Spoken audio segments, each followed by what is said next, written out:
Ya, saat ini sedang ramai istilah new normal dan sebelumnya juga ada istilah herd immunity.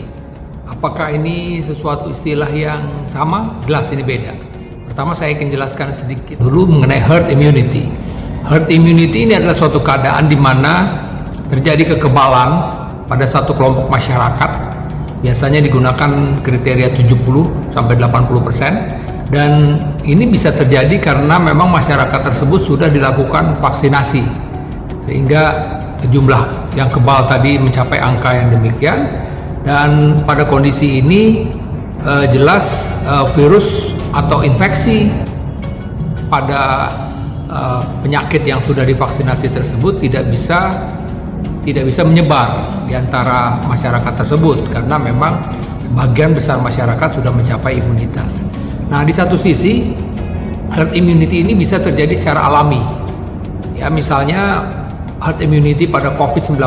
Kita juga mendengar laporan dari beberapa negara seperti misalnya satu Italia ketika satu wilayah yang dikunci karena memang wilayah tersebut bisa terisolasi, akhirnya pada wilayah tersebut terjadi herd immunity. Ya, tentu ada risikonya. Risikonya adalah orang-orang yang memang dengan berbagai macam permasalahan kesehatan lain yang kita bilang komorbiditas, maka dia akan mengalami infeksi yang berat bahkan menyebabkan kematian. Tapi sebagian besar kita ketahui bahwa pasien-pasien dengan COVID-19 itu dengan tanpa gejala dan juga dengan gejala yang ringan. Jadi sebagian dari mereka sebenarnya tidak masalah ya di dalam arti kata terinfeksi dan bisa mengalami kekebalan. Nah, kalau new normal ini adalah suatu keadaan di mana sesuatu keadaan baru ya yang harus kita lalui ya, mau nggak mau. Kenapa? Karena memang ya kita udah tahu sekarang infeksi COVID ini sudah mengenai jutaan orang. Ya, jumlah kematiannya juga cukup fantastik. Ya, ini infeksi yang luar biasa. Dan nyata juga setelah didalami lagi bahwa pandemi ini akan menjadi endemi. Artinya apa? Bahwa sepanjang tahun ini akan kita alami, infeksi ini akan ada. Tinggal waktu-waktunya aja di mana terjadi gelombang yang cukup besar. Nah, nanti mungkin diperhitungkan lagi mungkin dalam beberapa bulan, bahkan ada yang menyatakan mungkin dalam 3 tahun akan terjadi jumlah gelombang yang besar kembali. Nah, pada kondisi tersebut kan tidak mungkin kita selalu dalam keadaan seperti ini, stay at home, study at home, ya, work from home, tidak mungkin gitu. Karena ada hal-hal yang memang harus kita kerjakan di luar rumah. Ya, bicara soal pendidikan saja, ya aja hal-hal yang memang peserta didik itu atau harus mengerjakan laboratorium tertentu, harus hands on misalnya. Ya, begitu juga dengan masyarakat.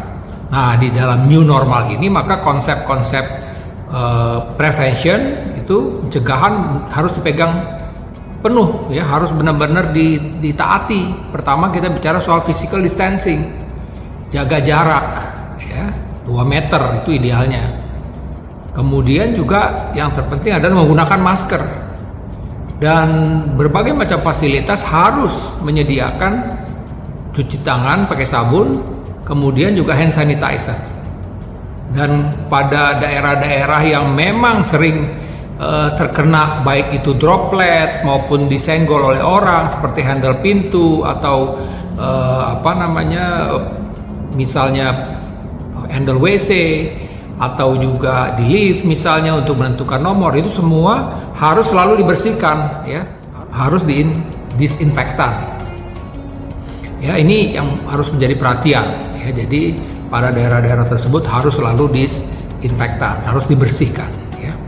Dan kemudian hal lagi yang harus diperhatikan adalah bahwa ketika bicara soal pertemuan misalnya benar-benar harus dibatasi ya. Kita bicara soal kelas aja misalnya ya, jarak mesti 2 meter, yang tadinya mungkin 40 orang bisa juga dibuat bisa menjadi 10 atau 15 orang.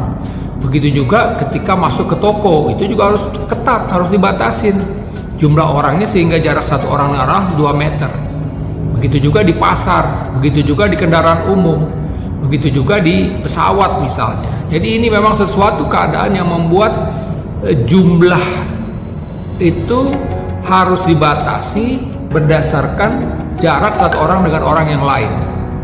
Ini memang kondisi yang harus kita menuju new normal. Ini harus menjadi perhatian. Kemudian bicara soal apakah ini bisa efektif, ya sekali lagi itu tergantung konsistensi kita, tergantung kita konsisten atau tidak menjalankan ini.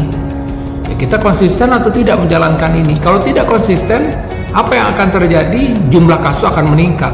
Oleh karena itu, maka evaluasinya harus dilakukan secara ketat. Ya, pengontrolannya pun juga selalu ketat. Karena kita mesti tahu virus ini menyebar dengan mudah. Hanya dengan satu hembusan saja, ketika memang itu langsung terhirup kepada kita, kita bisa tertular. Ya, begitu juga ketika kita orang misalnya bicara seperti ini, droplet di meja dan orang lain kemudian datang pegang dan dia juga bisa tertular. Jadi mudah sekali ini menular. Jadi sekali lagi ketika kita menerapkan new normal, orang kembali beraktivitas, walaupun harus benar-benar ketika orang beraktivitas, physical distancing menjadi suatu hal yang penting, menggunakan masker, cuci tangan, dan yang terpenting juga daya tahan tubuh dari orang tersebut. Ya, kemudian ketika bicara apakah tenaga medis atau petugas kesehatan siap atau tidak, kita bicara soal siap adalah tergantung dari jumlah pasien. Terus terang kan kita belajar dari pengalaman ketika di awal kasus ini mengalami peningkatan yang luar biasa di awal dan kita kewalahan. Kenapa? Karena tidak disiapkan dengan baik awalnya. Hanya beberapa rumah sakit rujukan saja, seolah-olah penyakit ini jumlahnya tidak akan meningkat. Ini yang harus diperhatikan, jangan sampai lagi terulang bahwa saat ini kita mesti hitung benar. Beberapa rumah sakit sudah membatasi, kenapa? Karena tenaga kesehatannya juga banyak yang menjadi pasien, menjadi korban. Ya. Beberapa rumah sakit di daerah bahkan tutup dulu sementara. Nah, ini harus menjadi perhatian. Ketika kondisi rumah sakit ini tidak siap, pasien membludak, ini akan menjadi masalah.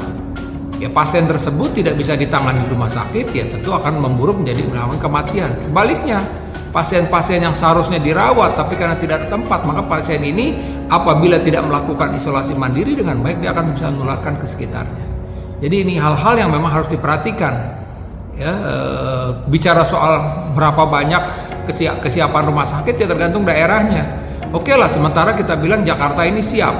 Kenapa Jakarta ini siap? Ya kita bisa lihat bahwa di Jakarta ini pertama ada rumah sakit darurat, ya rumah sakit Wisma Atlet. Kemudian beberapa rumah sakit seperti Sulanti Suroso, Rumah Sakit Persahabatan, kemudian juga Rumah Sakit Pertamina Jaya mendedikasikan untuk menangani pasien-pasien COVID saja misalnya. Jadi sekali lagi ini bicara soal kesiapan daerah dan di satu sisi alhamdulillah kondisi kasus di Jakarta juga sudah mulai mengalami penurunan. Ya walaupun ini belum aman, nanti kita lihat arus balik mudik ini juga bisa menjadi masalah kalau tidak diperhatikan dengan baik. Ya, ketika pertama kita mesti evaluasi juga lah dari PSBB ini kan ada yang berhasil ada yang tidak berhasil. Kan kita lihat juga masyarakat ternyata juga ada yang memang mengalami kesulitan dalam tanda petik untuk memenuhi PSBB ini karena kebutuhan perut misalnya, dia tetap harus ada di jalan misalnya. Jadi sekali lagi new normal pun kita harus melakukan evaluasinya dari waktu ke waktu, time by time harus benar-benar dilihat. Jumlah kasus itu menjadi satu parameter yang penting.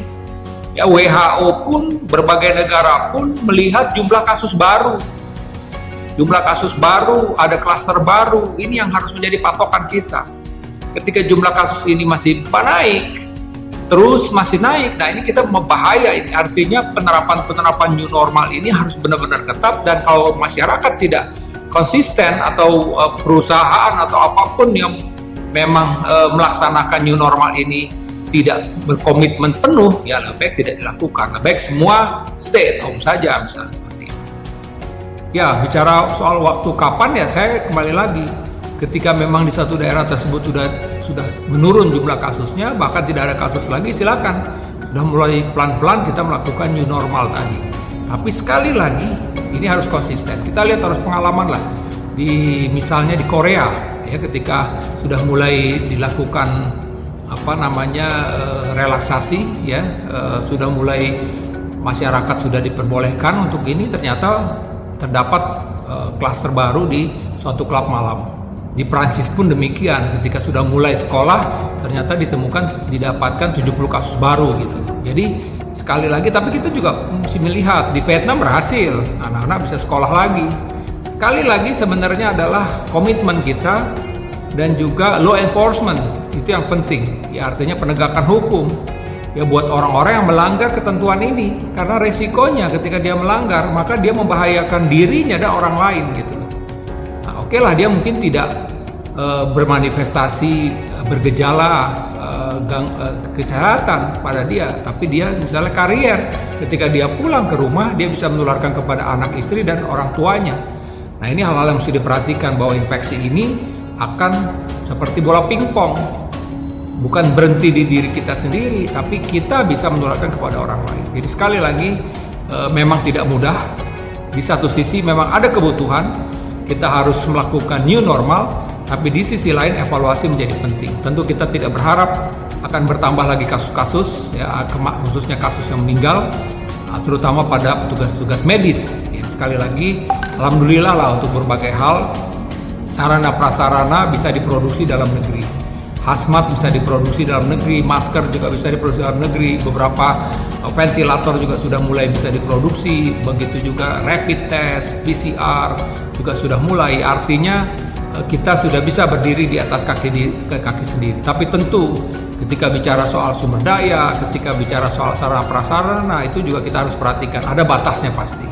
Oleh karena itulah yang terpenting adalah bagaimana kita bisa mengendalikan agar jumlah kasus ini tidak meningkat di masa-masa datang. Terima kasih.